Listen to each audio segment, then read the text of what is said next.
सहनाववतु सहनो भुनक्तु सह वीर्यं करवावहै तेजस्विनावधीतमस्तु मा विद्विषावहै।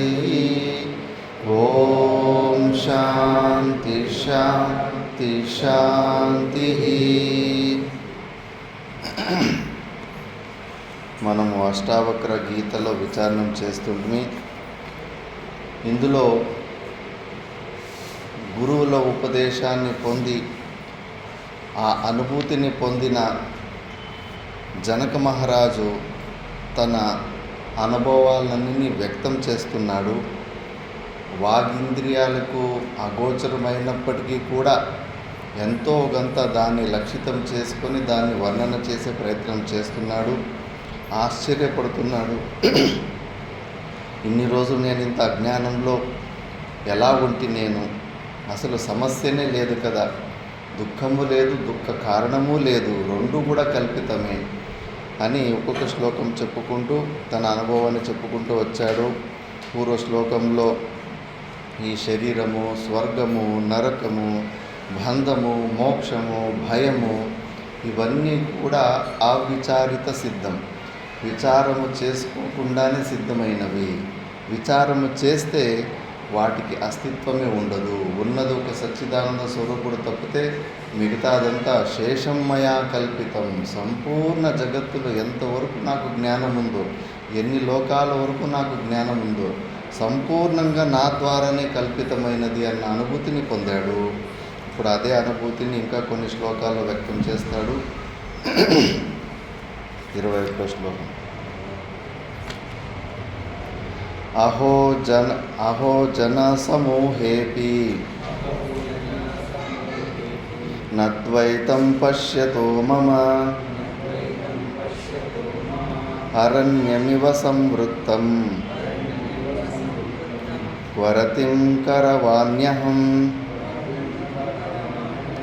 అహో జన సమూహేపి నద్వైతం పశ్యతో మమ అరణ్యమివ సంవృత్తం వరతిం కరవాణ్యహం.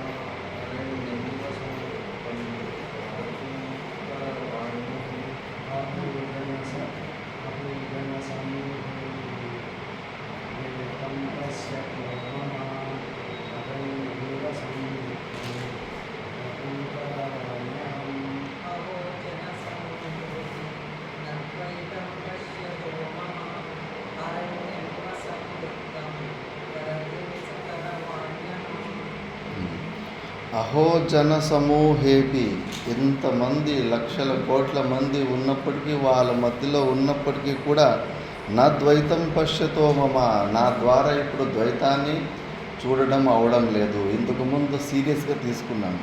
చుట్టుముట్టు ఉన్న జరిగే క్రియలు మందిని అంతా వాళ్ళు నిజమని ఒప్పుకున్నాను. అందుకే అక్కడ జరుగుతున్న క్రియలకి ప్రతిదానికి నేను రెస్పాండ్ అయ్యాను.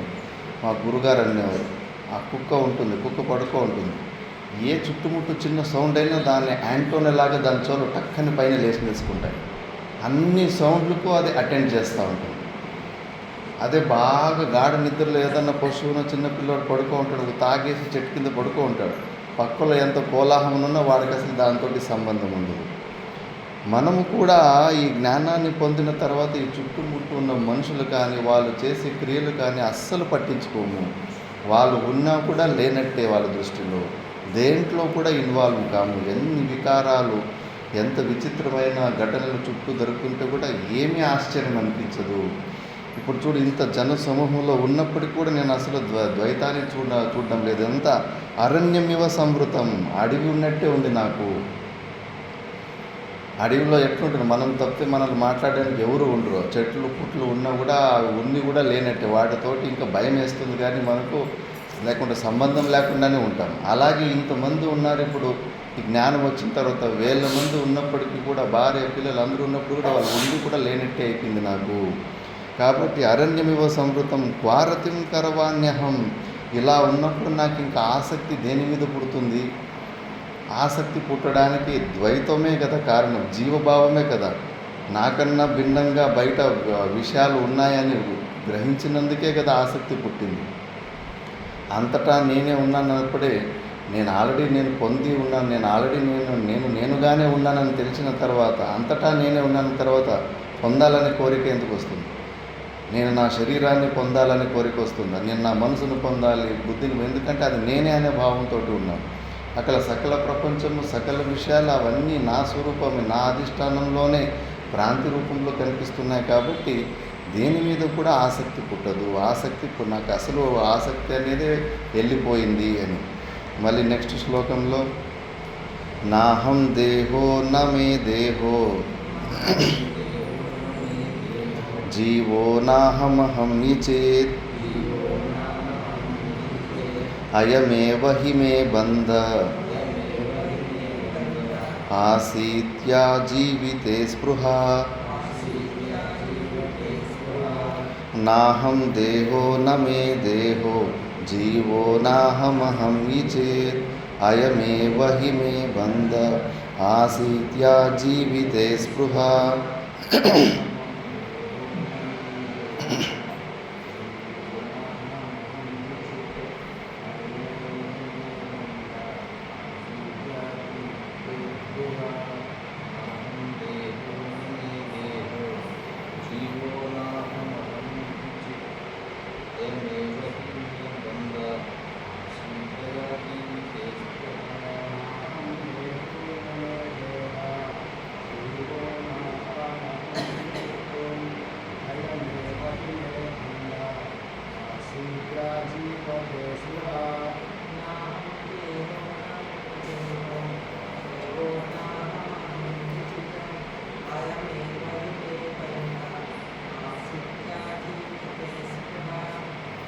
నాహం దేహో, అసలు నేను ఈ శరీరానే కాదు, అనవసరంగా నేను కాని ఈ శరీరం నేను అనుకున్నాను. నమే దేహో, పోనీ ఈ శరీరం నేను నా శరీరం కాదనుకుంటే శరీరం నన్నేమైనా గట్టిగా పట్టుకున్నట్టు ఈ శరీరం కూడా నన్నేమి గట్టిగా పట్టుకోలేదు. ఇందులో అహంభావము లేదు, మమభావం కూడా లేదు. కాబట్టి నాహం ఈ చిత్, నేను చిత్తును కూడా కాదు. ప్రతిబింబ రూపంలో జీవుణ్ణి, నేను జీవుణ్ణి అనే భావన వస్తుంది కదా, ఆ చిత్తును కూడా కాదు నేను. అయమేవ హి మే బంధ ఆసీత్ యా జీవితే స్పృహ. ఇన్ని రోజులు ఎందుకు ఇవన్నీ నేను అనుకున్నానంటే జీవించాలనే కోరిక. వివేక చూడమని కూడా వస్తుంది, శరీర పోషణార్థి సన్ అని. నువ్వు శరీరాన్ని పోషించుకొని రక్షించుకునే యాటిట్యూడ్లో, ఓరియంటేషన్లో ఉంటే నీకు మోక్షం రాదు. అసలు నువ్వు ఈ శరీరమే కానప్పుడు ఎందుకు దీని రక్షణ గురించి నీకు చింతనలు ఎందుకు, ప్రయత్నాలు ఎందుకు? ఈ శరీరాన్ని ప్రారంభానికి వదిలిపెట్టే. ఎప్పటి వరకు దీనికి రుణం ఉంటుందో అప్పటి వరకు అది తిరుగుతూ ఉంటుంది, కొన్ని క్రియలు చేస్తుంది, దాని తర్వాత ఆగిపోతుంది. దీన్ని కావాలని అనుకోకు, వదిలిపెట్టాలని కూడా అనుకోకు. ఉదాసీనంగా ఉంది. నీకు సంబంధం లేనప్పుడు దాని గురించి చింత ఎందుకు? ఉదయం నుంచి సాయంత్రం వరకు ఈ శరీరం మెయింటెనెన్స్ గురించినే చింత ఎందుకు? ఇంకా భగవంతుడు యోగక్షేమం వహామ్యహం అని పూర్తిగా అంత పెద్ద మాట ఇచ్చాడు.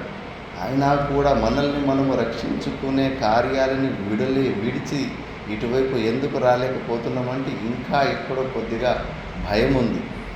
నన్ను నేను రక్షించుకోకుండా పోతే అసలు నా అస్తిత్వం లేకుండా అయిపోతుంది, ఈ శరీరం మెయింటెనెన్స్ కలగదు అని. కాబట్టి ఇక్కడ భగవంతుడు అందుకే నీకు ఆ భయం ఉన్నప్పుడు, అజ్ఞానం ఉన్నప్పుడు నేను నీకు మాటిస్తాను, అనన్య శరణాగతుడు అయి నన్నే పొందాలని నువ్వు ప్రయత్నం చేసినప్పుడు అన్ని యోగక్షేమాలు అంటే శరీరం ఒకటే కాదు, నీకు శ్రవణ మన నిధిధ్యాసనాలు, గురు ఉపదేశం అన్నీ ఇప్పిస్తాను. కేవలం అన్నీ వదిలిపెట్టి నన్ను ఒకరిని గట్టిగా పట్టుకో నువ్వు, అంతటి మాట ఇచ్చాడు. కానీ మనకి ఇంకా భయం. ఈ జీవన్ముక్త పురుషుల చరిత్ర చదువుతూ ఉంటాం, ఒక 80 మంది జీవన్ముక్త పురుషుల చరిత్ర చదివాను. ఆ ప్రతి ఒక్క చరిత్రలోనూ ఒక స్టెప్లో వాళ్ళకు ఆత్మానుభూతి కలిగిందని స్టోరీలు చెప్తారు. ఇప్పుడు సిద్ధరామయోగి అని శ్రీశైలంలో కూడా ఒక చరిత్ర ఉంది. ఆయన తపస్సు చేసి అలసిపోయి ఇంకా శివుడు అసలు ప్రత్యక్షమైతే లేడు, నా జీవితం వ్యర్థం అయిపోతూ ఉంది, ఇంకా ఆ శివుని నేను పొందకుండా పోతే నేను జీవించడమే వ్యర్థం అని చెప్పేసి ఇంకా పైన గుహలో నుంచి కిందికి లోయలోకి దుంకాలని దుంకేస్తాడు. ఆ దుంకేటప్పుడు భగవంతుడు ప్రత్యక్షమే పట్టుకుంటాడు. స్టోరీలో ఇంకో రకంలా ఉన్నా కూడా ఎప్పుడైతే నేను ఇంకా అసలు జీవించడానికి నాకు ఇంకా ఆశే లేదు అని తెగించి ఒక స్టెప్ ముందుకేసినాడు, అప్పుడే అలాంటి స్థితి కలిగింది. అంతేకాని జీవించే ఆశలు ఉన్నంతసేపు ఈ శరీర తాదాత్మ్యము పోదు. ఇక్కడ చూడ జనక మహారాజు కూడా మే బంధ ఆసితి యా జీవితే స్పృహ, జీవనంలో ఆసక్తి, జీవించడంలో ఆసక్తి ఉండడం వల్ల ఇన్ని రోజులు నేను ఇరుక్కుపోయాను ఈ జీవభావంతో అని చెప్పేసి. ఆ జ్ఞానులకు తెలుస్తుంది ఎక్కడ మనం ఇరుక్కున్నామని చెప్పేసి. బతికే ఆశ. కొద్దిగా కూర్చొని విచారణ చేయండి, ఎందుకు ఈ శరీరంలో ఉండాలనుకుంటున్నాం. అర్థమైనట్టు ఉంది వేదాంతము, కానీ ఈ శరీర పోషణాల్లో ఉన్నంత భయము, రిస్కు, దీనికి మెయింటెనెన్స్కి, దీనికోసం మనం కేటాయిస్తున్న సమయము విపరీతంగా ఉంది. నీలో ఉన్న నిశ్చయానికి, నువ్వు చేస్తున్న ప్రయత్నాలకి క్వైట్ ఆపోజిట్ ఉంది. విపరీతమైన టెన్షన్ ఉంది, విపరీతమైన భయం ఉంది ఈ శరీరం మెయింటెనెన్స్ గురించి. దాన్ని వదిలిపెట్టే అవసరం లేదు. ఈ శరీరంతో పని లేదు, మనసు బుద్ధులతోటి పని లేదు. నువ్వు పూర్ణంగా ఉన్నావు.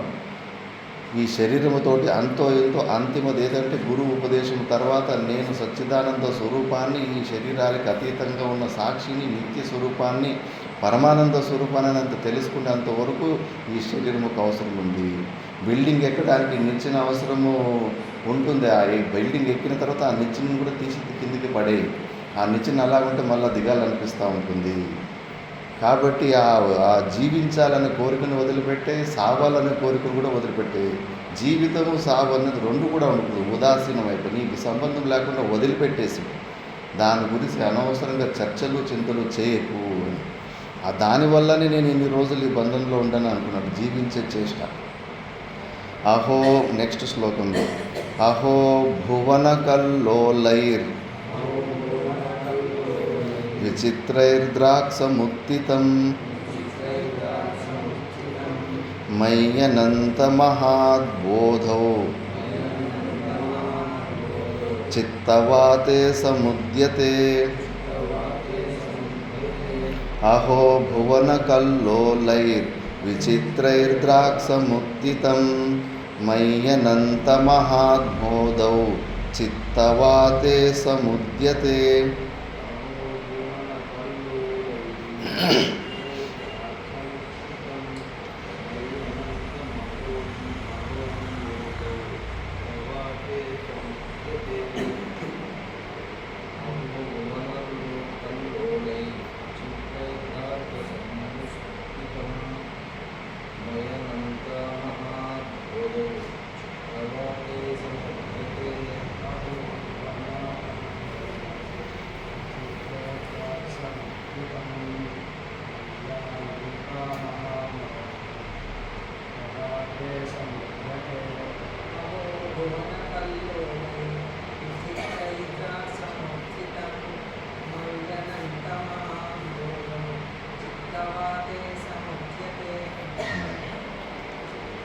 అహో అని ఆశ్చర్యంగానే అనుభూతి, ఆత్మానుభూతి కలిగి పొందినాడు కాబట్టి అంత విచిత్రంగా ఆశ్చర్యంగానే కనిపిస్తూ ఉంది.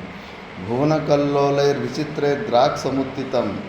ఏమి ప్రపంచాలు, లోకాలు, 14 లోకాలు, ఇవన్నీ ఈ అనంతమైన ఈ సృష్టి మొత్తం అంతా కూడా మయ్యి అనంత మహాంబోధ చిత్తవాతే సముద్యతే. చిత్తమనే వాతము, కఫము, వాతము, పిత్తము అని ఇవి దోషాలు. కఫము ఎక్కువైతే ఎలాంటి స్వప్నాలు వస్తాయి తెలుసా? ఎలాంటి స్వప్నాలు వస్తాయి? మనలో సలవ ఎక్కువైపోతే ఎలాంటి స్వప్నాలు వస్తాయి? ఆయుర్వేదంలో ఉంది ఇది.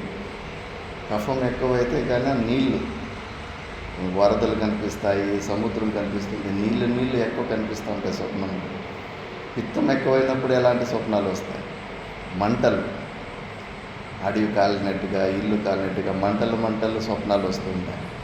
మళ్ళీ వాతం ఎక్కువైనప్పుడు గాలిలో ఎగురుతుంటారు. టంగ్ అని ఎగురుకుంటూ గాలిలోనే ఎగురుకుంటూ పోతుంటారు. కఫవాత పిత్తాలు మనలో శరీరంలో ఉన్నప్పుడు దానికి తగిన అలాంటి స్వప్నాలు వస్తాయి. స్వప్నాల సూచనలు. కఫంకి తొందరగా తెలిసిపోతుంది. ఎప్పుడైతే నీళ్ళు వరదలు వర్షము అవన్నీ కనిపించినాయంటే తెలియకుండా కూలర్ది స్విచ్ ఆఫ్ చేయడం మర్చిపోయాము. పూర్తిగా బాడీ అంతా సెలవైపోయింది. నెక్స్ట్ రోజు జలుబు వచ్చేసి ఉంటుంది.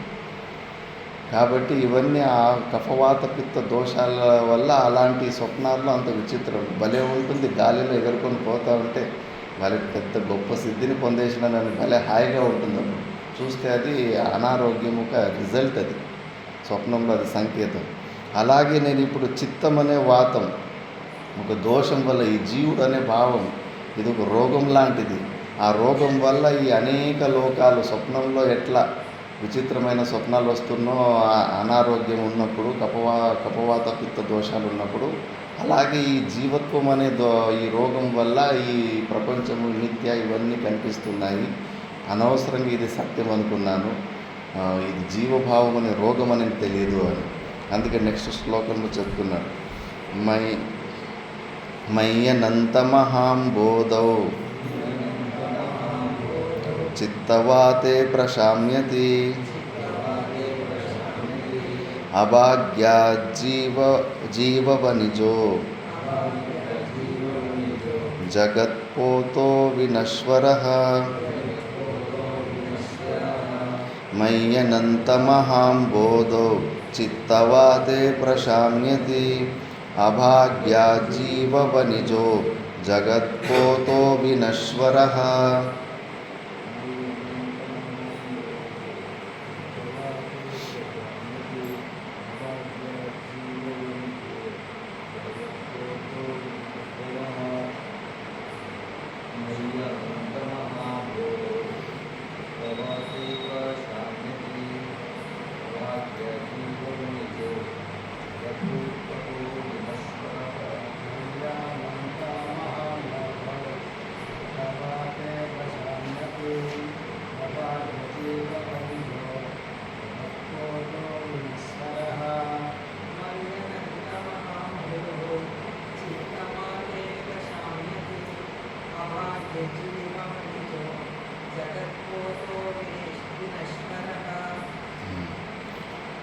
మయి నాలో ఉన్న అనంత మహాంబోధవు మహాంబుది అమృత జ్ఞానం అనే సముద్రము, ఆనంద సముద్రంలో చిత్తవాతే ప్రశాంతి. ఎప్పుడు ఈ చిత్తమనే నేను జీవుడు అనే భావం అనే రోగం, ఆ రోగం ఎప్పుడు నివారణ అవుతుందో అప్పుడు ఆ రోగ నిమిత్తం వల్ల అభాగ్యుడైన జీవుడు మళ్ళా వణిజు జగత్పోతో వినశ్వర. ఈ జగత్ అన్న బోటు, ఆ బోటులో కూర్చొని ప్రయాణం చేస్తున్న అభాగ్యుడైన జీవుడు, వీళ్ళిద్దరూ కూడా నశిస్తారు. ఈ ప్రపంచము ఉండదు, ఆ జీవుడు ఉండరు. ఆ పిత్త దోషం వల్ల అలాంటి స్వప్నాలు వచ్చినట్టుగా ఈ నేను జీవుడు అనే రోగం వల్ల, జీవుడు అనే జీవభావం అనేది రోగం. ఆ రోగాన్ని మనం ఏదో అదే మన నిజ స్వరూపం అనుకుంటున్నాం. ఆ రోగం ఉన్నందువల్ల ఈ ప్రపంచాలు నేను ఈ భావము పరిచిన్న బుద్ధి ఇవన్నీ వస్తున్నాయి. ఆ రోగము జ్ఞానాగ్ని ద్వారా జ్ఞానామృతము ద్వారా అది నివారమైన తర్వాత ఈ ప్రపంచం అనే బోటు ఉండదు. ఆ జ్ఞాన సముద్రంలో ఆ బోటులో కూర్చున్న అభాగ్యుడైన ఈ జీవుడు కూడా నశించిపోతాడు. జీవుడు నశించిపోయాడు అని చెప్తున్నాడు. తను ఇప్పుడు అనుభవాన్ని అనుభవించి చెప్తా ఉన్నాడు. మళ్ళీ మయ్యనంత మహాంబోధ వాశ్చర్యం జీవవీచయః ఉద్యంతి జ్ఞంతి ఖేలంతి ప్రవిశంతి స్వభావతః. మయ్యనంత మహాంబోధ వాశ్చర్యం జీవవీచయః ఉద్యంతి జ్ఞంతి ఖేలంతి ప్రవిశంతి స్వభావతః.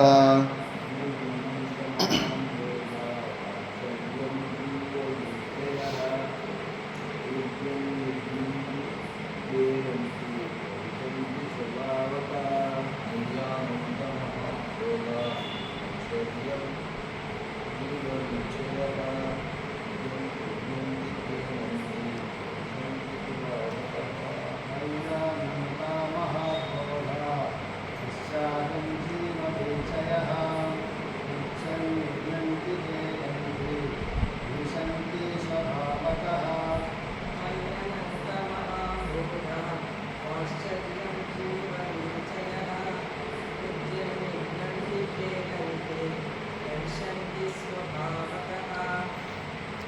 నాలో అనంతమైన మహాంబోధిలో అమృతమనే సముద్రంలో ఆశ్చర్య రూపంలో జీవబీజ ఈ జీవభావాలు రావడము, జీవమనే ఒక తరంగం లేస్తే మళ్ళా అనేక నేను మనసు, నేను బుద్ధి, ఇది ప్రపంచం అని రకరకాల తరంగాలు నా సముద్రంలోనే, నా జ్ఞాన సముద్రంలోనే లేస్తున్నాయి. ఆ తరంగాలు నేనేమి చేసింది అవంతగా ఒక తరంగం ఇంకో తరంగాన్ని, ఒక తరంగం లేస్తే దాన్ని అణగదొక్కడానికి ఇంకో తరంగం వచ్చి అవంతకవే దాన్ని ఖతం చేసుకుంటున్నాయి. నేను మాత్రము సాక్షిభావంలో నా స్వరూపంలో చూసి నవ్వుకుంటున్నాను, ఆశ్చర్యంగా చూస్తున్నాను, సంబంధం లేకుండా చూస్తున్నాను. అలా మనం ఈ శరీర సంఘాతము, ఆ జీవభావాన్ని, మన మనసు బుద్ధుల్ని అంత వేరుగా చూసుకోవాలి, నవ్వుకోవాలి. మనసులో వస్తున్న ఆలోచనలు వాటికి, ఆ పరిచిన్న బుద్ధికి కూడా సాక్షి రూపాన్ని కావాలి. చూడు, ఈ మనసుకు ఇంత నచ్చ చెప్పినా కూడా ఇంకా పరిచిన్న జీవుననే భావాన్ని వదలలేకపోతా ఉంది అని చెప్పేసి సాక్షి భావంలో బుద్ధ్యంతి గ్రంథి కేలంతే ప్రవిశంతి స్వభావత. నేను ఏమి ప్రయాసం చేయాల్సిన అవసరం లేదు, ఎందుకంటే నాకు భిన్నంగా ఏమీ లేదు. అవి ఎన్ని అలలు లేచినా, ఎన్ని ప్రకారాలు భ్రాంతి అజ్ఞానము ద్వారా అవి లేచినా కూడా ఉన్నది ఒకే వస్తువు, జ్ఞానామృతమే. అది నా స్వరూపమే, నేనే ఉన్నాను. నేనే ఈ ప్రతిబింబ రూపంలో, జీవభావంలో ఇలా మా అజ్ఞానము ద్వారా, అవిద్య ద్వారా కనిపిస్తున్నాను, ప్రతీతి ఉంది. కాబట్టి ఆ సత్యాన్ని నేను ఇప్పుడు తెలుసుకున్నాను. కాబట్టి ఇంకా అవి నన్ను బాధ పెట్టలేవు. ఆశ్చర్య రూపంలో ఇవన్నీ అనుభూతిని పొందుతూ ఉన్నాడు. ఇదంతా ఒక ఇంద్రజాలంలాగా అనిపిస్తుంది, మ్యాజిక్ లాగా. అనవసరంగా ఇన్వాల్వ్ అయిపోతే కదా ఇది అని చెప్పేసి.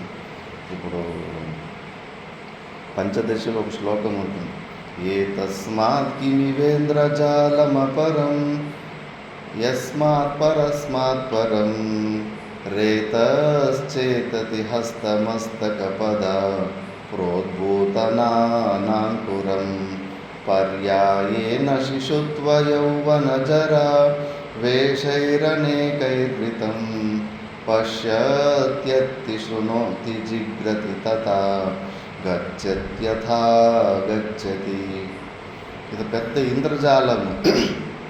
ఒక జీవుడు ఎక్కడో పైన స్వర్గాది లోకాలు అజ్ఞానంలో ఉన్నప్పుడు కూడా తిరుగుతూ ఉంటాడు. అసలు చూడ్డానికి కూడా వీలు కాదు, అంత సూక్ష్మంగా ఉంటాడు.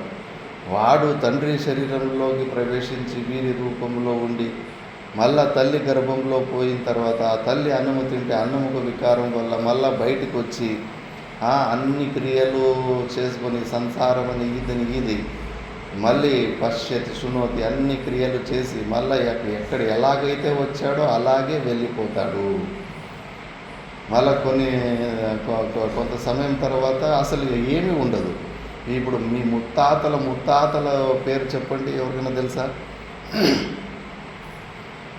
వాళ్ళు ఉండ్రు కదా, ఇప్పుడు ప్రపంచంలో వచ్చిండ్రు కదా, వాళ్ళ శరీరం ఉండే, వాళ్ళ చరిత్ర ఉండే. ఈరోజు మీకు ఆ చరిత్ర తెలీదు, వాళ్ళ పేర్లు కూడా మాయమైపోయినాయి. ప్రపంచం పేర్లు కూడా లేవు. ఒక పెద్ద మ్యాజిక్కే కదా. మ్యాజిక్ షోలో ఇంకేం చేస్తారు? లేని వస్తువుని పెద్ద ఏనుగు ఉన్నట్టుగా ముందైతే కన్నా కన్నుకట్టు విద్యతోటి మ్యాజిక్లు చేసేవారు. భలే విచిత్రంగా ఒకే వ్యక్తి 20-30 వ్యక్తుల్లాగా స్టేజ్ మీద కనిపించుకొని అంత పెద్ద నాటకం చేసేవాడు. ఒకే వ్యక్తి తాడు ఇట్లా పైకి వేస్తాడు, పైన ఏమీ కొక్కి లేకపోయినా తాడు ఆకాశం కొక్కేయడు. మళ్ళీ ఆ తాడు ఎక్కి పైకి పోతాడు యుద్ధం చేయడానికి. యుద్ధం చేసి అక్కడి నుంచి పెద్ద యుద్ధం చేస్తే తలలు నరికి కింద పడతా ఉంటాయి. చూస్తే అబ్బో ఎంతమంది ఉన్నారు స్టేజ్ మీద ఎన్ని అని చూస్తే అక్కడ ఎవరు ఉండడు. కన్నుకట్టు చేసి కూడా ఉపయోగపడి జపం చేసుకుంటూ ఉంటాడు. ఆ మ్యాజిక్ని బ్రిటిష్ వాళ్ళు చూసి భలే ఆశ్చర్యం అనిపించింది. ఏంటిది ఇంత విచిత్రంగా భలే చూపించారు, ఒకే వ్యక్తి ఇన్ని వ్యక్తుల్లాగా మల్టీ పర్సనాలిటీ డిసార్డర్ లాగా ఎలా చూపించాడని చెప్పేసి అతడు మహాభారతం చదివి, మహాభారతంలో 18 అక్షోనితోటి యుద్ధం ఉంది కదా, నాకు ఈ యుద్ధము పూర్తిగా ఎలా జరిగిందో పుస్తకంలో ఎట్లుందో అలాగే నాకు ఇది డ్రామా చేసి చూపించు అన్నాడు. అది చాలా పెద్ద స్టోరీ. దానికి మొత్తము వాడు కన్నుకట్టు వెళ్తే చేసి కూడా ఆ యుద్ధాన్ని అంతా చదువు బాగా తెలుసుకోవాలి, సీను. నాకు ఒక నెల టైం ఇవ్వండి అన్నాడు. నెలలో మొత్తం అంతా మహాభారతం 18 రోజులు జరిగిన యుద్ధాన్ని మొత్తం అంతా బుర్రకెక్కించుకొని ఇంకా వాళ్ళు కూడా అప్పటికి బ్లాక్ అండ్ వైట్ కెమెరాలు కొద్దిగా వీడియోలు అప్పటికే వచ్చిండే, టెంట్ ఇవన్నీ వచ్చిండే. చూద్దాం ఇది ఇంత పెద్ద యుద్ధము ఎట్లా చూపించగలుగుతాడని చెప్పేసి ఫోటోలు గీటోలు అన్నీ 4 వైపులు పెట్టిచ్చేసిండు కెమెరాలు. అప్పటికి చూద్దాం ఏమిది మ్యాజిక్, ఇది భలే విచిత్రంగా ఉంది. చూస్తే మొత్తము ఆ మహాభారత యుద్ధము కళ్ళు ముందు జరిగినట్టుగా భలే అద్భుతంగా కన్నుకట్టు చేసేవాడు చూపించాడండి. మళ్ళీ వీళ్ళు ఫోటోలు తీసుకున్నారు, ఏమేమి జరుగుతుంది. ఫోటోలు తీసుకుంటే అన్ని ఫోటోల్లో ఒకే వ్యక్తి జపం చేసుకుంటూ ఉన్నాడు. ఇంకేమీ కనిపించలేదు ఫోటోలో కానీ వీడియోలో కానీ. ఆ జపం చేసుకుంటున్న వ్యక్తి తప్పితే ఇంకెవరు కనిపించలేదు. అలాంటి మ్యాజిక్ షోలు భలే ఉండే. ఇప్పుడు అవన్నీ అంతరించిపోయినాయి. వాళ్ళకి ఎవరు డబ్బులు కూడా వేయరు, భిక్ష కూడా వేయరు కదా. ముందు చిన్నప్పుడు మేము పాములాటలు ఆడిపించేటోళ్ళు, అవి ఇవి సర్కస్ చేసేటోళ్ళు బస్ స్టాండ్లో అక్కడెక్కడ కనిపించేవాళ్ళు. వాళ్ళ డ్యాన్స్ అవన్నీ చేస్తే కన్నా రూపాయి 2 రూపాయలు తలా అంతేస్తే వాళ్ళ జీవితం గడుపుతుండేది. ఇప్పుడు ఆ ఇచ్చే బుద్ధి కూడా పోయింది. వాళ్ళు కూడా అందుకే ఆ జాబ్ని అవన్నీ అంతరించిపోయాయి. అవన్నీ స్ట్రీట్ గేమ్లన్నీ అంతరించిపోయాయి. మ్యాజిక్ షోలు అలా ఉంటాయి, ఏమీ లేకుండా కూడా అన్నీ ఉన్నట్టుగా చూపించేసి మళ్ళీ చూస్తే అక్కడ ఏమీ ఉండదు. మన జీవితమే ఒక మ్యాజిక్ షో. ఇంద్రజాలం అంటారు, దీనికన్నా పెద్ద ఇంద్రజాలం ఆశ్చర్యము ఇంకేముంది. ఏమీ లేకుండా వచ్చి అంత ఏమీ లేకుండానే అయిపోతున్నాం. అలాంటి జీవితాన్ని మ్యాజిక్ షోని రియల్ అనుకుంటున్నాం. కాబట్టి అష్టావక్రునికి ఇదంతా ఒక మ్యాజిక్ షోలోగా అనిపిస్తుంది. అనవసరంగా ఇన్నాళ్ళు ఏడిస్తే కదా, అయ్యో నాకు కష్టాలు, అయ్యో నాకు దుఃఖాలు, అంతా ఒట్టిదే కదా. స్వప్నంలో కష్టాల గురించి ఎప్పుడన్నా చింత చేసాము. అయ్యో రాత్రి స్వప్నంలో ఎన్ని కష్టాలు పడుతున్నప్ప, ఎన్నెన్ని కష్టాలు, విపరీతమైన పరిశ్రమ, దుఃఖమే దుఃఖము. లేచిన తర్వాత అయ్యో అదంతా వట్టిదే అనుకుంటాం, అనవసరంగా దుఃఖం పడుతుంది. ఇప్పుడు కూడా అంతే, నువ్వు చేస్తున్న పరిశ్రమలు, అనుభవిస్తున్న దుఃఖాలు అంత వ్యర్థమే. అజ్ఞాన మూలకంగానే ఏదో ఒక రోజు నీ స్వరూపంలో పడినప్పుడు నీలో నువ్వు నవ్వుకుంటావు. అనవసరంగా వ్యర్థంగా నేను దుఃఖాన్ని అనుభవిస్తూ ఉంటే అని చెప్పేసి అది అనుభూతిలోకి వస్తుంది. కాబట్టి జనక మహారాజుకు ఆశ్చర్యంగా ఇవన్నీ అనుభవిస్తున్నాడు. ఇప్పుడు అష్టావక్రుడు ఇప్పుడు ఈ అనుభూతిని పొందిన తర్వాత గురువుల బాధ్యత ఉంటుంది. ఇంకోసారి కన్ఫర్మేషన్ చేస్తాడు. ఇప్పుడు ఇలాంటి స్థితి నీ స్వరూపాన్ని నువ్వు చూసుకున్నావు కదా, మరి నువ్వు ఆ స్వరూప జ్ఞానానికి అనుకూలంగానే నువ్వు నీ ప్రాక్టికల్ వేదాంతం కనిపించాలి కదా అని ఇప్పుడు ఒకటే స్టెప్ చెప్పుకుంటూ పోతాడు. అష్టావక్ర ఉవాచ అవినాశినమాత్మానం ఏకం విజ్ఞాయ తత్వతః తవాత్మజ్ఞస్య ధీరస్య కథమర్థార్జనే రతి. అవినాశినమాత్మానం ఏకం విజ్ఞాయ తత్వతః తవాత్మజ్ఞస్య ధీరస్య కథమర్థార్జనే రతిః.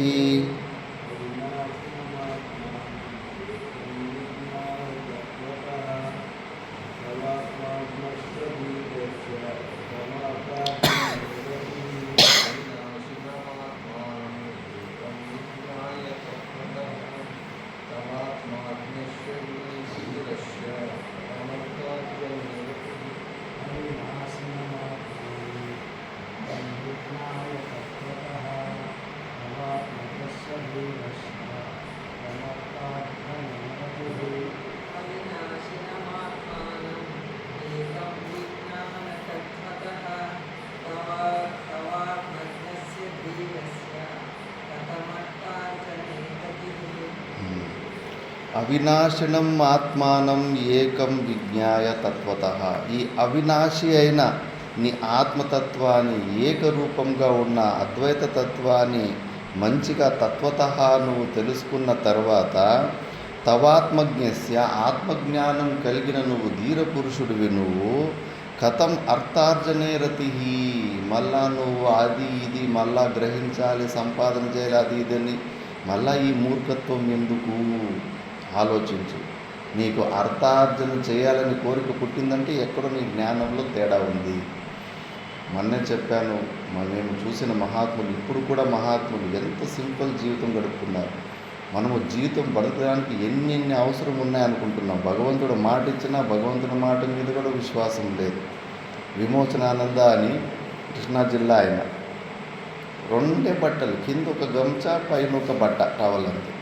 ఈ 2 బట్టల్లోనే అసలు జీవితం గడిపేస్తున్నాడు. డబ్బులు తీసుకోడు. పరీక్షలు కూడా భలే ఉంటాయి. ఏ రోజైతే నేను ఇంకా డబ్బులు ముట్టనని ప్రతిజ్ఞ చేశాడో ఆ రోజే తిండి దొరకలేదండి.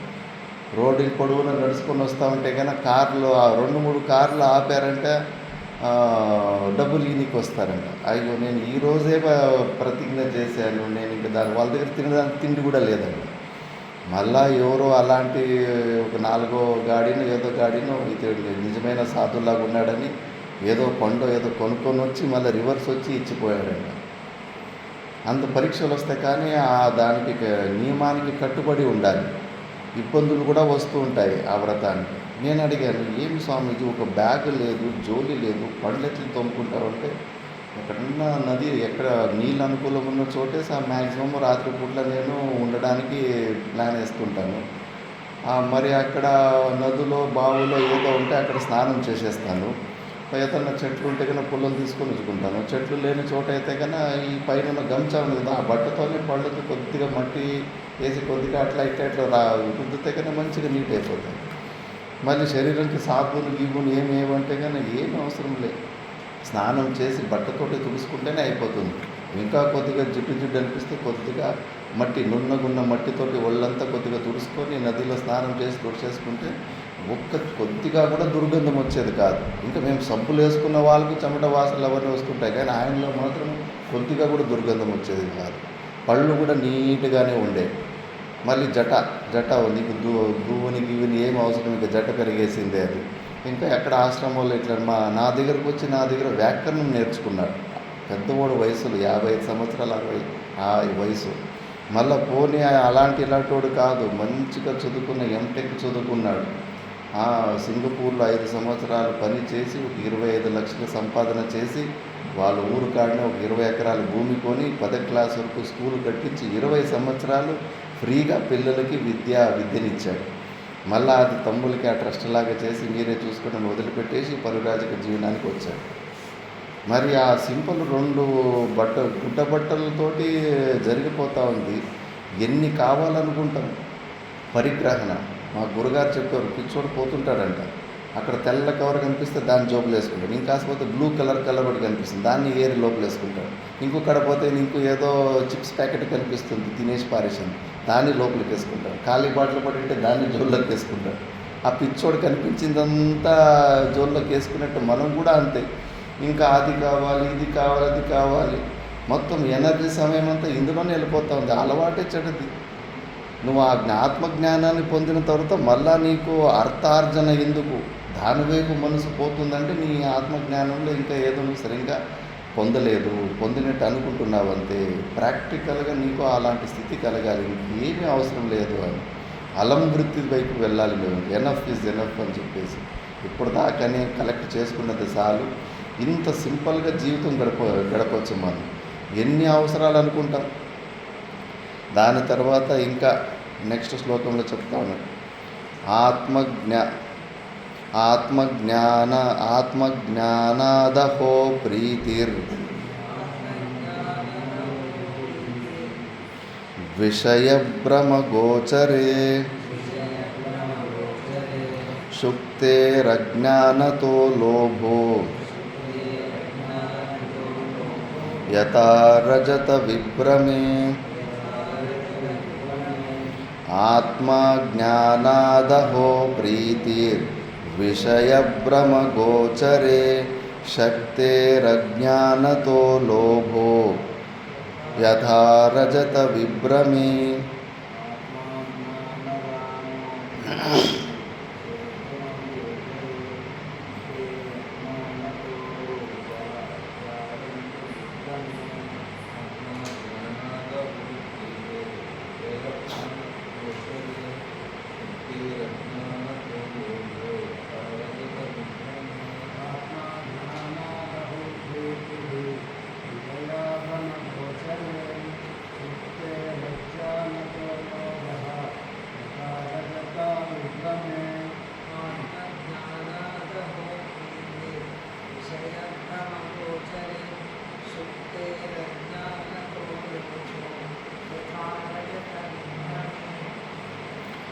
ఆత్మజ్ఞానద్ అహో ఆశ్చర్యంగానే ప్రీతిర్ విషయ భ్రమగోచరే.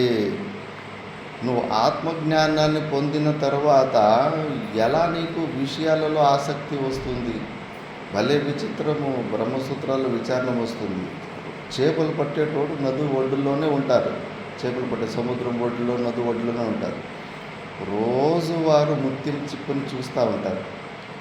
ఆ ముత్యాల చిప్పు ఒకవైపు తిప్పితే కానీ ఆ సిల్వర్ లాగా మెరుస్తూ ఉంటుంది. చిన్నప్పటి నుంచి చూసింటారు. చిన్నప్పటి నుంచి చూసినాం కదా, అది మెరుస్తుంది కదా, అది ముత్యం చిప్పి అయి ఉంటుంది. అనవసరంగా అంత దూరం పోయి నిరాశ పడేదొద్దు. తన పాటకు తన గుడిసెకి వెళ్ళిపోవచ్చు కదా, కానీ పోనీయదంట. వాడిలో పాపం మూట ఎక్కువ ఉన్నప్పుడు, అంతఃకరణలో అశుద్ధి ఉన్నప్పుడు ఆ పాపం ఒక అంశము మన బుద్ధిలో ఉపభోగ సంభావన బుద్ధిని పుట్టించేస్తుందంట. లేదు, అది ముత్యం చిప్పు కాదు, అది సిల్వర్ అయి ఉండొచ్చు.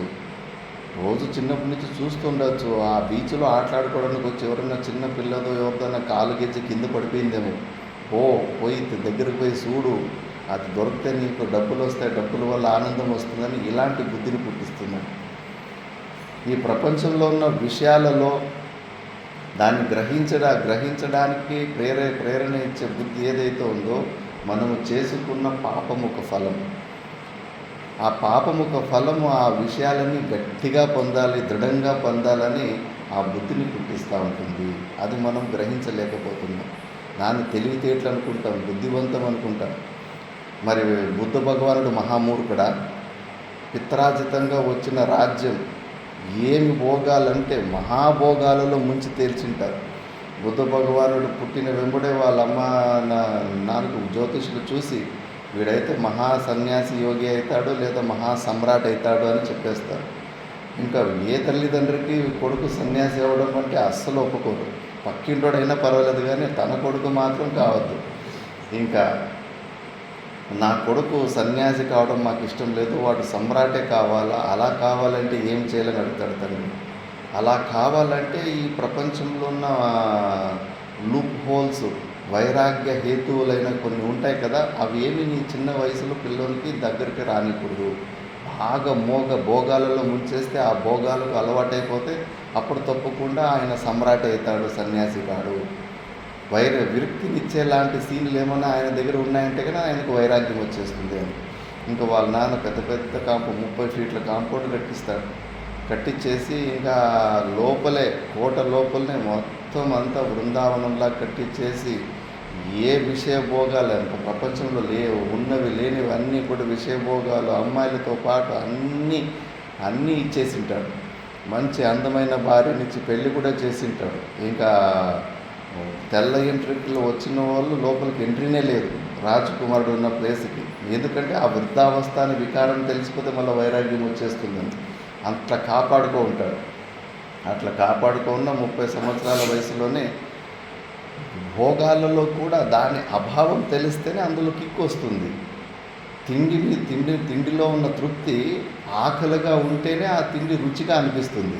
అసలు ఆకలే పుట్టుకుండా పోతే అసలు తిండి ఏమి తిన్నా కూడా అసలు రుచి అనిపించదు. దాహం అనేది నువ్వు ఎక్కువ చూస్తుంటే కానీ అప్పుడు నీళ్లు తాగితే అమృతంలాగా అనిపిస్తుంది. ఏ భోగాలైనతే దాని అభావాన్ని నువ్వు అంతే ఒక 2 రోజులు దాన్ని ఆ లేనితనాన్ని అనుభవిస్తే ఇంక 2 రోజులు దాన్ని కిక్ నీకు ఉంటుంది. అసలు దాన్ని లేనితనాన్ని అనుభవించలేదు బుద్ధ భగవాన్ చిన్నప్పటి నుంచి. ఆ భోగాలు ఏమి అసలు పనికిరానివని అనిపిస్తూ ఉంది.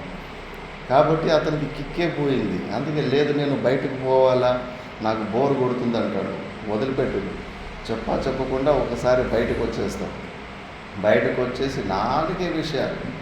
ఫస్ట్ ఒక వృద్ధుని చూస్తాడు, రథసారథిని అడుగుతాడు, ఈ జంతువు పేరేంటి అంటాడు. అయ్యో జంతువు కాదు, మనిషి ఆయన, మనం కూడా ఏదో ఒక రోజు అంతే వికారంగా తయారవుతాం కదా. అయ్యో నేను కూడా అంత వికారంగా మారిపోతానా, అలాంటి వికారమైన శరీరాన్ని పొందినానా నేను అని. మళ్ళీ ఇంకాస్త ముందుకు పోతే ఒక రోగి కుష్ఠవ్యాధి లాంటి రోగం వచ్చి విలాపం చేస్తుంటాడు. ఈ జంతువు ఏంటి అంటే ఇది కూడా జంతువు కాదు, రుగ్నాలయం ఇదం శరీరం, పూర్వజన్మ కృతం పాపం వ్యాధి రూపేణ సంస్థిత. పూర్వజన్మలో చేసిన పాపాలు రోగాల రూపంలో వచ్చి ఎప్పుడైనా మనల్ని అటాక్ చేయొచ్చు, ఇవి కూడా తప్పింది కాదు అంటాడు.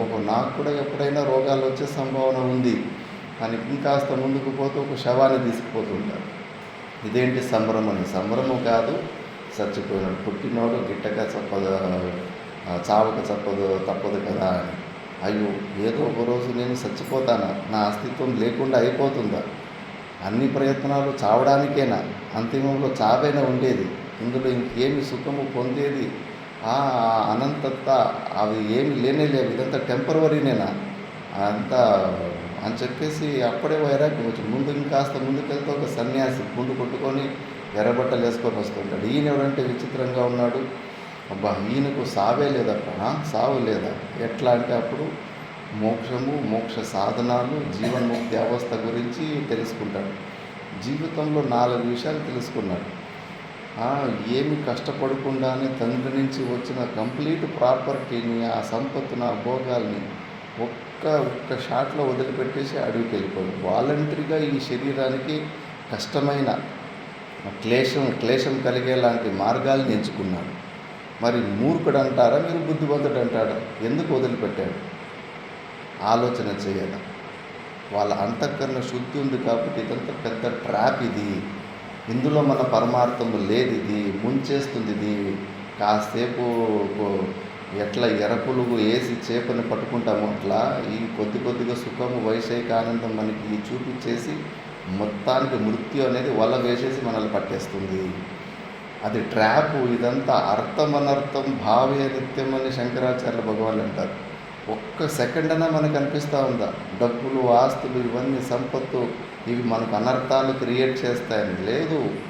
అవి ఉంటేనే నాకు సేఫ్టీ, వాటి వల్లనే నా జీవితం ఉంది అని ప్రయత్నం చేసి దాన్ని పొందాలని చేస్తూ ఉంటారు. వాళ్ళు పొందిన దాన్ని వదిలిపెట్టిపోయిన దాన్ని మనం ప్రయత్నపూర్వకంగా పొందాలని చేస్తాం. అందుకే ఇక్కడ అడుగుతున్నాడు, నువ్వు అంత ఆత్మజ్ఞానం కలిగిన వాడైతే నీలో ఈ మళ్ళీ విపరీతమైన ఈ వృత్తులేంటి? కథం అర్థార్జనే రతి. ఈ అర్థాన్ని గ్రహించడంలో మళ్ళీ నీకు ఆసక్తి ఎందుకు పుడుతుంది? ఆసక్తి పుట్టకూడదు అని చెప్పేసి. అందుకే ఈ శుక్తి ఇవన్నీ భ్రాంతి అని కూడా తెలుసు, అబద్ధమే తెలుసు. మనం బుద్ధిలో ఎందుకో ఆ విషయాలలో ఉపభోగ సాధనతో బుద్ధి, అవి మన సెక్యూరిటీకి ఉన్నాయి, మన కోసం ఆ విషయాలన్నీ ఉన్నాయి. డబ్బులు, ఆస్తులు, పిల్లలు, వాళ్ళు వీళ్ళు అనే భ్రాంతిలో ఉంటాము. కాబట్టి అలాంటి శుక్తేరజ్ఞానతో లోభో యథా రజత విభ్రమి, అవన్నీ కూడా ఈ లోభాలు ఇవన్నీ కూడా మళ్ళీ అలా పుడుతున్నాయంటే ఇంకా ఆత్మజ్ఞానంలో ఏదో తేడా ఉంది. ఒకవేళ నువ్వు ఆత్మజ్ఞానం పొందినవాడైతే ఆ విషయాలలో నీకు ఆసక్తి ఉండకూడదు. ఇంకా ఏదో క్లారిటీ మిస్సింగ్ ఉంది, నువ్వు దేని గురించి కూడా చింత చేయవు. ఎన్నో ఎగ్జాంపుల్స్ ఉన్నాయి. సింపుల్ లివింగ్, హై థింకింగ్, ఇది మర్చిపోయాం మన ఋషులకు. అన్ని టెక్నాలజీలు, మన రామాయణ మహాభారతాలు ఎలాంటి కాన్సెప్ట్ ఉంది, ఇలాంటి విజ్ఞానంలో లేని ఇలాంటి కాన్సెప్ట్ లేదన్న కాదు, అన్నీ తెలుసు. అయినా వాళ్ళు ఎందుకు జీవితాన్ని సింపుల్గా ఉంచారంటే ఈ అల్పాయుషమైన కలియుగంలో అసలు సమయమే దొరకదు. అనవసరంగా ఆ బహిర్ముఖత్వం వైపు పోతే మళ్ళీ ఇక్కడ రాలేరని చెప్పేసి వాళ్ళు వాటిని బయటికి తీసుకోలేదు. మనమేదో బలవంతంగా ఆ విషయాల వైపు పోయి అటే ఇరుక్కుపోతున్నాం మనము. మళ్ళీ దీనికి సమయమే లేదంటారు. ఏదో ఆటంతా ప్రపంచంలో ఇంకేమీ పని పాట లేకుండా ఉంటే వచ్చి సత్సంగాలు వినాలని అనుకున్నా. అలాంటి భ్రాంతిని తెచ్చుకున్నాం. జన్మ వచ్చిందే దీనికోసం. అసలైన పని చేయకుండా అనవసరమైన పనులు చేశాం. ఎవరు ఇప్పటి వరకు ఏడుచుకు తప్పితే ఏడుచుకుంటూ శరీరాన్ని వదిలిపెట్టారు, కానీ తృప్తితోటి శరీరం వదిలిపెట్టిన ఒకడు దొరకదు. ప్రతి ఒక్కరి జీవితము షికాయతులతోనే ఎండ్ అయిపోతారు. నేను ఈ బ్రహ్మచర్య అవస్థలో సుమారు 200 మంది ముసలోళ్ళు కనిపిస్తే, ఒక 55-60 సంవత్సరాల ముసలోళ్ళు కనిపిస్తే మంచిగా ఫ్రెండ్షిప్ చేసేవాడిని. చూద్దాం, ఎందుకంటే ఇంత 60 ఇయర్స్ లైఫ్ని అనుభవించారు కదా, ఎవరికన్నా ఏమన్నా సాటిస్ఫాక్షన్ ఉందా, ఎవరిదన్నా లైఫ్ సక్సెస్ అనిపించిందని? నువ్వు కొద్దిగా క్లోజ్గా అయితే చెప్పరు. ఇంకా ఈ బ్రహ్మచారి వేషంలో, సాధు వేషంలో అంటే కంప్లీట్ డీటెయిల్స్ అంతా వాళ్ళు పడ్డ కష్టాలన్నీ చెప్పుకుంటూ వస్తారు. ప్రతి ఒక్కరూ ఏడుచుకున్నారు వాళ్ళ కష్టాలు చెప్పుకొని. నా జీవితం వ్యర్థమైపోయింది, నాశనం అయిపోయింది, నేను అనుకున్నది ఏమీ సాధించలేదు. దుఃఖానికి కారణం మాత్రం భర్త పేరు, పిల్లల పేరు, అత్త పేరు అన్నీ చూపించేస్తారు, కానీ తృప్తి మాత్రం లేదు. షికాయతలతోటే ప్రతి ఒక్కరి జీవితం కథమైపోతూ ఉంది. అందుకే అష్టావక్రుడు అదుపుతున్నాడు, అజ్ఞానాదహో ప్రీతిర్ విషయ భ్రమగోచర శుక్తే. అజ్ఞానమే, ఆ అజ్ఞానాన్ని తొలగించుకో, ఆ విషయాలను విషంలాగా చూడమన్నాడు అష్టావక్రుడు. చాలా డేంజర్ అవి.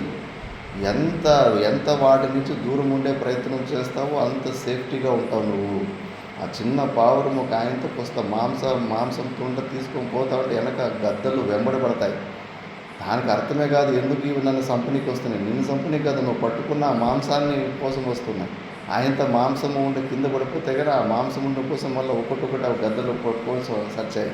ఇది పైన కూర్చొని అబ్బా గాయంత పరిగ్రహం, మాంస పరిగ్రహం వల్ల నా ప్రాణానికే తెచ్చుకున్నాను కదా, గాయంతో వదిలిపెట్టేసింటే కానీ ఇంకా నా ప్రాణమే మిగిలిపోయింది అని. మనం కూడా అంతే, ఏదన్నా పట్టుకోవడానికి పోయావో అక్కడి నుంచినే మాయ వస్తుంది, అక్కడే నిన్ను పట్టేసుకుంటుంది, అక్కడే నీ మెడలు పట్టేస్తుంది.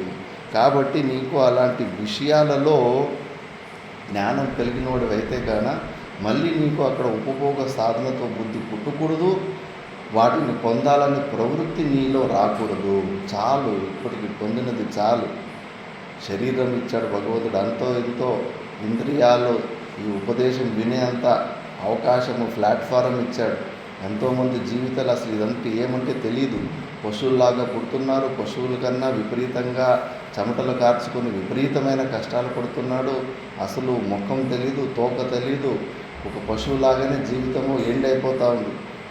అలాంటి కలియుగంలో మనల్ని భగవంతుడు ఇలాంటి ప్లాట్ఫారం ఇచ్చి ఇలాంటి ఉపదేశాన్ని మన చెవుల్లోకి బుర్రలోకి వేసుకున్నట్టంటే ఇంతకన్నా ఇంకేం కావాలి.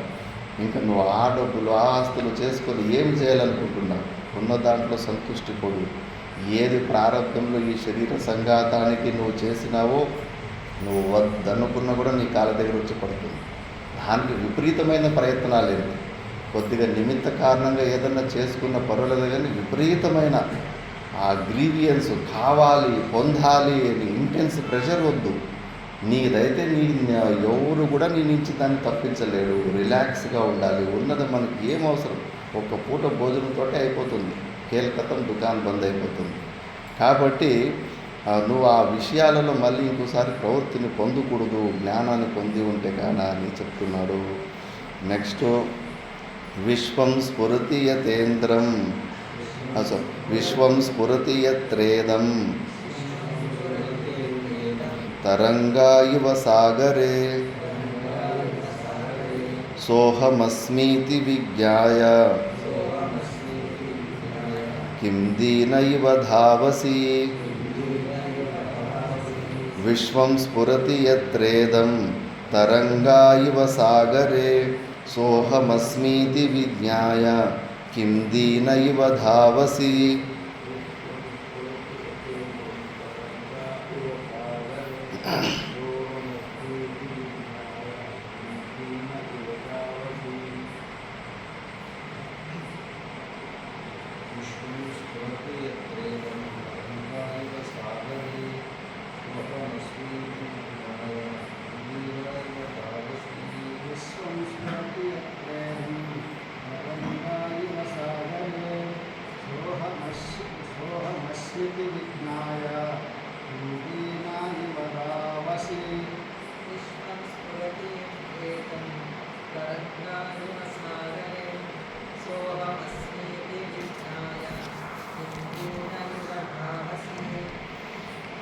విశ్వం స్ఫురతి యత్ర ఇదం తరంగా ఇవ సాగరే. నీలోనే ఈ సంపూర్ణ విశ్వం ఒక చిన్న తరంగంలాగా పుడుతుంది. అలాంటి విశ్వంలో సోహమస్మీతి విజ్ఞాయ, నేనే అందరికీ అధిష్టానభూతమైనది నేనే అనే విషయాన్ని తెలుసుకొని కూడా కిం దీన ఇవ దావసి. ఈ దీనత్వము, వాళ్ళ దగ్గర వీధి దగ్గర పోయి సలాములు కొడతావేంటి, గులామీని స్వీకారం చేస్తావేంటి? మాతామాణికేశ్వరమ్మ ఎవడు అన్ని రకాలుగా స్వతంత్రుడో వాడే ఆ మోక్షాన్ని పొందగలడు అని. ఈ శరీరాన్ని నేను అనే భావం ద్వారా, ఈ శరీరం మెయింటెనెన్స్ ద్వారా ఎన్ని చోట్ల పరాధీనతను స్వీకరిస్తావు. నువ్వు ఆ జ్ఞానాన్ని పొందిన తర్వాత ఎందుకు వాళ్ళ దగ్గర వీళ్ళ దగ్గర తలొస్తావు? అందరికీ ఆధారభూతమై నువ్వే అంటావు. అవధూతలు లైఫ్ స్టైల్ చదవండి, ఎట్లుంటారు మహారాజులు. అందుకే ఉత్తర భారతంలో మహారాజ్ అంటారు సాధువులు. రాజులకే రాజు మహారాజు అని చెప్పేసి. ఎందుకంటే తెగించి ఉంటారు వాళ్ళు. ఉంటే ఉండే శరీరం, పోతే పోయని చెప్పేసి. ఈ శరీరం మెయింటెనెన్స్ కోసము అక్కడ పోయి చెంచాగిరీలు చేసుకొని, ఎక్కడైనా కానీ పెద్దవాళ్ళకి చెంచాగిరి చేసుకొని ఆ గులాంగిరి స్వీకరించారు. స్వతంత్రులుగా ఉంటారు. అలాంటి నువ్వు అన్నిటికీ ఈ ప్రపంచానికి ఆధారభూతమైన జ్ఞానాన్ని పొంది కూడా మళ్ళీ ఈ పనికిరాని గులామిత్వం ఏంటి? ఎక్కడో నువ్వు ఇంకా ఈ జీవభావంలో ఇరుక్కుపోయావు. జీవభావంలో ఉంటేనే అలాంటి పరాధీనత స్వీకరిస్తావు. అవధూతుల జుట్టు ఎవరికి దొరకదు. ఆ పరిచిన్న బుద్ధి ఉన్నప్పుడు ఎక్కడిపైనా కూడా తల వంచే పరిస్థితి వస్తూ ఉంటుంది. పరాధీనత ఎక్కడిపైనా కూడా ఎవరైనా ఆటాడిస్తాడు. ఆ అహంకారం, అహంభావం అన్న బుద్ధిని తొలగించుకున్న తర్వాత శ్మశానంలో పనుకున్న, అడవిలో పనుకున్న నిరంకుశైన విహరణం. ఎవరి అంకుశము ఉండదు అలాంటి అవధూతుల మీద. వాడు సీఎం కానీ, పిఎం కానీ, వాడు తాత కానీ ఎవడికి అసలు బెదిరి జీవించదు. మనం అలా ఉంటామా? ఎన్ని విషయాలకి భయపడుతూ ఉంటాం. మరి ఆత్మజ్ఞానం కలిగి ఉన్నప్పుడు మళ్ళా నీకు ఆ డిఫరెన్సెస్ ఏంటి? ఈ ప్రపంచంలో ఉన్న పవర్ఫుల్ వ్యక్తులకి భయపడే తత్వం ఏంటి నీకు? నువ్వు స్వతంత్రుడు. నీ జుట్టు ఎవరు లేదు, నీ మీద ఎవడి కమాండ్ లేదు. అసలు శాస్త్రమే భయపడుతుంది. శాస్త్రం ఫస్ట్ ఒక జీవి వచ్చి నేను బ్రాహ్మణుడు అని శ్వేతాశ్వరోపనిషత్తు భాష్యంలో బ్రాహ్మణుడు అనే అభిమానంతో, ఓహో నువ్వు బ్రాహ్మణుడువా అంటే వాడు జుట్టు పట్టుకొని శాస్త్రము అయితే నువ్వు పౌరోహితం చేయి, బ్రహ్మ జిజ్ఞాస చేయి, వాడికి పని చెప్తుంది. ఒకడు మళ్ళీ ఇంకొచ్చు నేను క్షత్రియుడు అనే అభిమానంతో వస్తారు. ఓహో నువ్వు క్షత్రియుడు అనుకుంటున్నావా? మళ్ళీ వాడి జుట్టు పట్టుకుంటుంది శాస్త్రం. పో దేశ రక్షణ చేయి, సైనికుడుగా. మళ్ళీ నేను వైశ్యుడు అనే అభిమానంతో వస్తాడు. వాడు జుట్టు పట్టుకొని మరి పో వ్యవసాయం చేయి, వ్యాపారం చేయి. నేను శూద్రుడు అనే అభిమానంతో వస్తే నా పో సేవ చేయి, ఉద్యోగం చేయి అని చెప్పేసి డిక్టేట్ చేస్తుంది. అలాగే చెప్తూ సన్యాసి కూడా ఏదో చెప్పనీకి వస్తుంది. చెప్పనీకి వచ్చి అయ్యో సారీ అని చెప్తుంది. క్షమస్వ అంటుంది. నేను ఫ్లోలో ఏదో చెప్పేస్తున్నాను కానీ నీకు నేనేం చెప్పగలను? నువ్వు నా నెత్తి మీద ఉన్నావు, శృతి శిరహ, నువ్వు నా నెత్తి మీద కూర్చో ఉండవు, నేను నీ చుట్టూ నాకెట్లా అందుతుంది అని చెప్పేసి ఆ శాస్త్రమే భయపడుతుంది ఆర్డర్లు ఇవ్వడానికి. అలాంటిది శుకదేవుడు అందుకే కో విధి కో నిషేధ భేదో సపది గలితో పుణ్యపాపే విషీర్ణే మాయా మోహో క్షయమధిగతో నష్ట సందేహ వృత్తే శబ్దాతీతం త్రిగుణరహితం ప్రాప్య తత్వావబోధం నిస్త్రైగుణ్యే పతి విచరతః కో విధి కో నిషేధ భేదో సపది గలితో భేదము లేదు, అభేదము రెండిటికి అతీతంగా స్వరూపంలో నిలబడిన వాడికి నష్ట సందేహ వృత్తే ఏ సంశయము లేదు. కంప్లీట్గా శ్రవణ మననాల ద్వారా సంశయ నివృత్తి చేసుకున్నవాడు ప్రాప్య తత్వావబోధం తత్వబోధాన్ని పొంది శబ్దాతలకు అతీతమైన త్రిగుణాతీతం 3 గుణాలకు అతీతమైన ఆ స్థితిని పొందిన వాడికి విధి ఏంటి, నిషేధం ఏంటి? వాడికి ఎవరు ఆడలు, నిరంకుశుడు, అతని జుట్టు ఎవరికి దొరకదు. మరి స్వతంత్ర పోరాటాలు చేస్తూ ఉంటాం కదా. కోడలు అతని నుంచి స్వతంత్రం కావాలని, పిల్లలు తండ్రి నుంచి స్వతంత్రం కావాలని ప్రతి చోట స్వతంత్ర పోరాటాలు చేస్తూ ఉంటాం. మరి స్వతంత్ర పోరాడు నిజమైన స్వతంత్రాన్ని పొందు. ఈ శరీర తాదాత్మ్యంతో యుద్ధం చేసి అసలు స్వతంత్రుడివిగా ఈ శరీరము నేనే అనుకొని నువ్వు ఎలాంటి స్వతంత్రత పొందినా కూడా మళ్ళా పరాధీన అవస్థలోనే ఉంటావు. అందుకే కిం దీన ఇవ దావసి, దీనుడిలాగా పరిగెత్తకు. ఎందుకు పరిగెడతావు? స్వతంత్రుడు నువ్వు, నిరంకుశుడివి, అన్నిటికీ ఆధారం నువ్వే అయి ఉన్నావు. నీ మైండ్ సెట్ని ఎలివేట్ చేసుకో అని ఇక్కడ చెప్తున్నాడు అష్టావక్రుడు. మళ్ళీ శ్రుత్వాపి శుద్ధ చైతన్యం ఆత్మానం మతి సుందరం ఉపస్థేత్యంత సంసక్తో మాలిన్యమధిగచ్చతి. శ్రుత్వాపి శుద్ధ చైతన్యం ఆత్మానం మతి సుందరం ఉపస్థేత్యంత సంసక్తో మాలిన్యమధిగచ్చతి.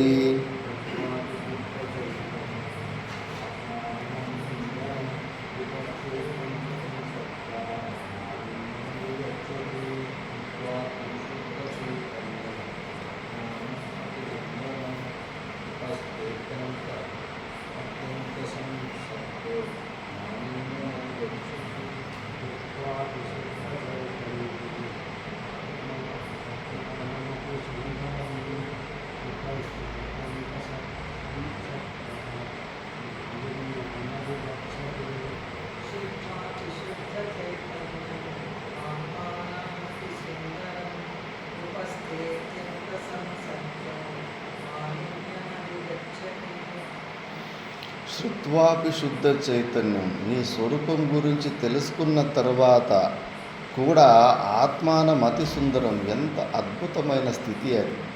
అలాంటి స్థితి గురించి మహత్వ బుద్ధి పెంచుకోవాలి.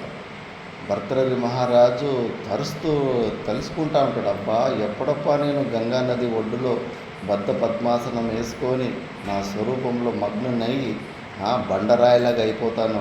నన్ను బండరాయి అనుకొని జింకలు వచ్చి వాటి కొమ్ములు మెడని ఎప్పుడు వచ్చి రుద్దుతాయో, అంటే అంత అమనస్క స్థితికి వెళ్ళి స్వరూపంలోనే మగ్నమైపోతాను అని అలాంటి స్థితి కోసం తరుస్తూ ఉంటాడు. అదే కదా పరమానంద స్థితి. ఆత్యంతిక దుఃఖ నివృత్తి, పరమానంద ప్రాప్తి. అలాంటి అద్భుతమైన మన స్థితిని తెలుసుకున్న తర్వాత కూడా సంసక్తో మాలిన్యం అధిగచ్చతి. మళ్ళీ ఈ శరీరం మీద మోహాలేంటి, మళ్ళీ జన్మలకు రావడం ఏంటి, ఎంత దరిద్రము, ఎంత గలీజు శరీరం. ఒక ఎంట్రుకు మనం తింటున్న అన్నంలో పడితే కన్నా వాంతికి వస్తుంది, అన్నమే తినకూడదు అనిపిస్తుంది. మరి ఇంకా చర్మం పోని రక్తం, వేరేటోళ్ళ రక్తం మనకు కొద్దిగా మెత్తుకుంటేనే అది కడుక్కోవాలనిపిస్తుంది. మనం తినే అన్నంలో ఆ రక్తం కనిపిస్తే కానీ అది ముట్టుకోముది అవుతుందా? అసలు చెమట చేతులతో ఏదైనా వట్టి చేతులు ఇస్తున్నాడంటే కానీ దానికి తినబుద్ధి కాదు. సప్త ధాతువులు శరీరంలోనూ చాలా గలీజైనటివి.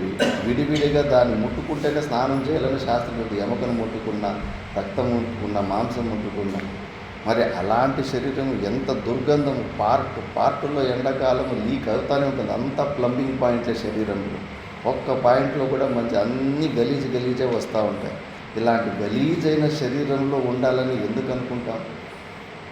విచారణ చేస్తాలేము.